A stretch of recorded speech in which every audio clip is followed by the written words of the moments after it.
What's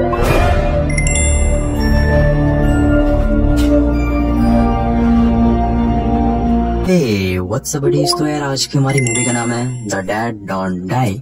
तो कहानी की शुरुआत होती है सेंटर टाउन से, जहां हम दो पुलिस ऑफिसर क्लिप और रोनी को देखते हैं, जिसे खबर मिलती है कि एक बॉब नाम का आदमी फ्रैंक के फार्म से चिकन चुराया है। क्लिप बॉब को देख लेता है और उसे बिना कुछ बोले वो वापस पुलिस स्टेशन की ओर जाने लगता है। रोनी क्लिप से पूछता है हमने उसे क्यों नहीं पकड़ा। क्लिप कहता है मैं उसे पिछले 50 साल से जानता हूँ, वो कभी भी चोरी नहीं कर सकता, वो बस जंगल पे कीड़े मकोड़े को खाता है। तभी ये दोनों नोटिस करते हैं कि अभी रात के 8 बज चुके हैं, लेकिन अभी भी दिन की तरह उजाला है। ये लोग सर्वर रूम पे कॉल करते हैं, लेकिन फोन पे नेटवर्क ही नहीं था। इन्हें ये काफी अजीब लगता है। इधर फ्रैंक एक रेस्टोरेंट पे कॉफी पी रहा था, तभी एक हैंक नाम का बंदा उसे कहता है बॉब तुम्हारा चिकन नहीं चुरा सकता। फ्रैंक को इस बात से कोई भी फर्क नहीं पड़ता और वो वहाँ से चला जाता है। तभी रेडियो पे बताया जाता है कि पोलर फ्लैक्शन के कारण अर्थ अपने प्लेस से धीरे धीरे हट रही है। अब पोलर फ्लैक्शन उसे कहा जाता है मूवी के हिसाब से जहां इंसान धरती के नेचुरल रिसोर्सेज काफी ज्यादा मात्रा में बाहर निकालते हैं और उससे कई गुना ज्यादा एनर्जी प्रोड्यूस करते हैं, जिससे अर्थ का बैलेंस बिगड़ता है और जिसके कारण पृथ्वी पे बहुत सारे प्राकृतिक आपदा आने लगती है, जैसे सुनामी का आना, बिन मौसम बरसात होना और कभी भी दिन रात हो जाना। कई साइंटिस्टों का मानना था कि यह बस एक अफवाह है। अब शहर में जितने भी पालतू जानवर होते हैं वो भी अब वाइल्ड हो रहे थे और वो इंसानों पे ही हमला कर रहे थे। दूसरी तरफ हम एक जेल्डा नाम की औरत को देखते हैं जो कि लोगों की डेड बॉडी को देखभाल करती है और वो दूसरे इंसानों से काफी अजीब थी। उसका बोलने का स्टाइल, चलने का स्टाइल और लोगों से बात करने का स्टाइल और लोगों की बातों को समझने का स्टाइल बिल्कुल एक रोबोटिक जैसा था। अब सिटी पे फाइनली 40 घंटे के बाद रात होती है, जहां दो मुर्दे अपनी कब्र से बाहर आ चुके थे और ये सारी चीजें पोलर फ्रिक्शन के कारण हो रही थी और मून का कलर भी धीरे धीरे करके चेंज हो रहा था। वो दोनों ज़ॉम्बी एक रेस्टोरेंट पे जाते हैं और वहाँ पे एक लेडी स्टाफ को मार देते हैं। अब सुबह पुलिस को खबर मिलती है कि 2 लड़कियों को किसी चीज ने काफी बेरहमी से मार दिया है।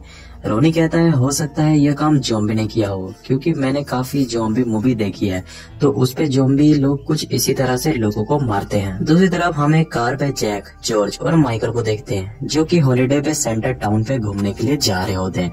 तभी इनकी कार की पेट्रोल खत्म हो जाती है। वो गैस स्टेशन पे जाकर कार को रिफ्यूलिंग करने लगते हैं, जहाँ वो शॉपकीपर से पूछते हैं कि आगे यहाँ पे कोई होटल है क्या। वो शॉपकीपर उन्हें लोकेशन बता देता है। इधर जेल्डा पुलिस स्टेशन आकर पूछती कि क्या एलेक्स और लिली की डेड बॉडी आने वाली है।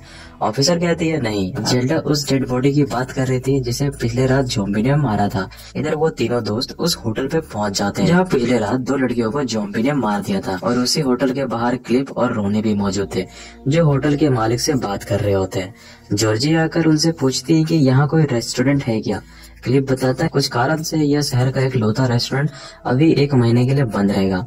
जॉर्ज को यह काफी अजीब लगता है और वो होटल रूम पे वापस चली जाती है। क्लिप रोनी से कहता है जाकर उन फॉरेनर को बता दो कि रात को कोई भी घर से बाहर ना निकले, इस सिटी पे ज़ॉम्बी घूम रहे हैं। रोनी जाकर उन्हें यह सारी बातें बताता है, लेकिन वो उनकी बातों को ज्यादा सीरियसली लेता नहीं है। यहाँ से वो दोनों एक कब्रिस्तान पे जाते हैं जहाँ उन्हें कुछ कब्र खोदी हुई मिलती है। उन्हें यह काफी अजीब लगता है और वो वहाँ से निकलने लगते हैं। अब इन दोनों को दूर से बॉब देख रहा होता है। उनके जाने के बाद वो भी कब्रिस्तान पे जाता है और वहाँ की हालत देखकर कहता है कि मरे लोग वापस से जिंदा हो रहे हैं, यानी अब दुनिया का अंत होगा, लेकिन कोई भी मरेगा नहीं। इधर रोनी क्लिप से कहता है कि इन ज़ॉम्बी को मारने के लिए सिर्फ एक ही उपाय है, या तो इनके गर्दन को काट दो या फिर इनका भेजा उड़ा दो। इधर शॉप में बॉबी और हैंक मिलकर हथियार इकट्ठा करने लगते हैं, क्योंकि उन्हें मालूम पड़ चुका है कि आज की रात कुछ बड़ा होने वाला है। बॉबी जो कि काफी ज़ॉम्बीज़ मूवी देखता है तो वो जैंग से कहता है मैं जैसा बोलूंगा वैसे ही तुम्हें करना है। इधर हम एक हॉस्टल रूम पे 3 बच्चों को देखते हैं जो कि पिछले रात की मर्डर के बारे में डिस्कस कर रहे होते हैं और आपस में पूछते हैं कि क्या ज़ॉम्बी सच में होते हैं। अब कुछ देर बाद रात हो जाती है और कब्रिस्तान से बहुत सारे ज़ॉम्बी बाहर आने लगते हैं। डैन अपने बिल्ली को खाना देने के लिए बाहर की ओर जाता है, तभी उस पर ज़ॉम्बी हमला कर देते हैं और इन्फेक्शन के कारण वो भी कुछ देर बाद ज़ॉम्बी बन जाता है और अपने होटल रूम पे रुके सभी लोगों को काफी बेरहमी से वो मार देता है। इधर पुलिस स्टेशन पे भी रोनी और क्लिप भी ज़ॉम्बी से लड़ने के लिए सारे हथियार इकट्ठा कर लेते हैं। मिंडी को कुछ समझ नहीं आता कि ये सब क्या हो रहा है।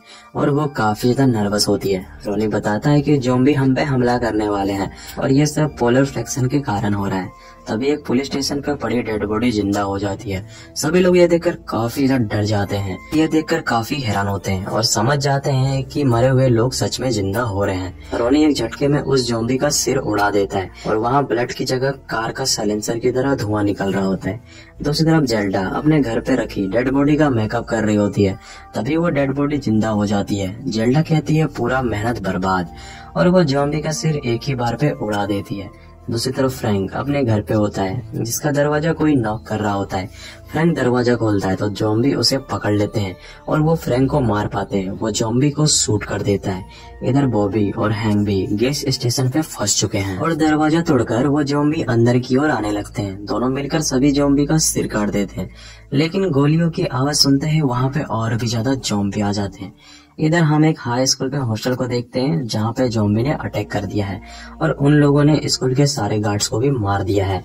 वो तीनों बच्चे अभी भी बचे हुए थे। वो स्कूल के बिल्डिंग से बाहर निकल जाते हैं। इधर पुलिस ऑफिसर को रेडियो पे मालूम पड़ता है कि ज़ॉम्बी ने सिर्फ इस शहर पे नहीं बल्कि पूरी दुनिया पे हमला कर दिया है। जेल्डा वहाँ पे आ रही होती है, जो कि सामने आने वाले सभी ज़ॉम्बी को गाजर मूली की तरह काट रही होती है।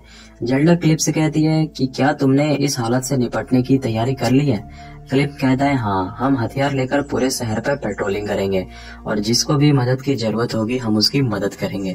जेल्डा कहती है मैं तब तक पुलिस स्टेशन का ध्यान रखती हूँ। अब तीनों कार पे बैठकर शहर की ओर निकल जाते हैं, जहाँ वो देखते हैं कि ज़ॉम्बी वापस से जिंदा होकर वो सब कर रहे हैं जो वो पहले अपने असल जिंदगी पे करते थे। ये तीनों होटल रूम पे पहुँचते हैं टूरिस्ट को चेक करने के लिए, लेकिन तीनों को ज़ॉम्बी ने पहले ही मार दिया था। रोनी जाकर तीनों का गर्दन काट देता है ताकि वो ज़ॉम्बी बनकर ज़ॉम्बियों की जनसंख्या ना बढ़ा सके। इधर पुलिस स्टेशन पे जेल्डा कंप्यूटर पे अजीब तरह की कोडिंग कर रही होती है। तभी वहाँ पे बहुत सारे ज़ॉम्बी आ जाते हैं। जेल्डा अपनी तलवार निकालकर तैयार हो जाती है।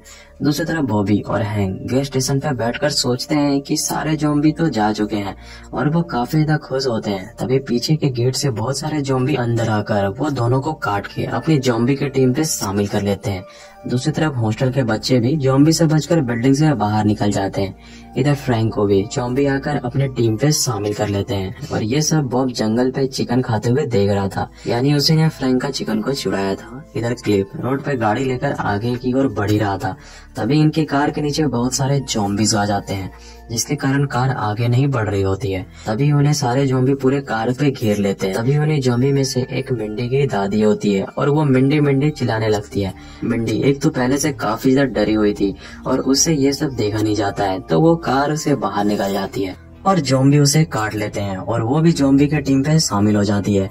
क्लिप यहाँ पे रोनी से पूछता है तुम्हें कैसे मालूम कि ज़ॉम्बी आने वाले हैं? रोनी कहता है क्योंकि मैंने मूवी की स्क्रिप्ट पहले ही पढ़ लिया है।